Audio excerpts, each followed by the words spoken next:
با دمپایی میخوای به تو؟ دمپایی من هستی بپوش صندل منو فعلا.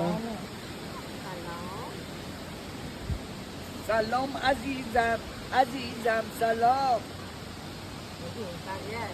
بقیهشو بلد نیستم عزیزم. خواهم بگم عاشقتم و سلام. دوست دارم و سلام.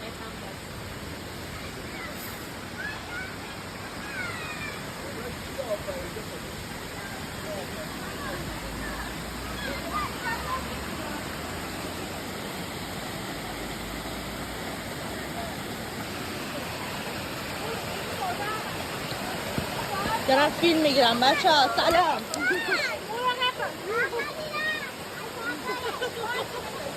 خیلی سرده. آره. میتونم مجبور بودن تو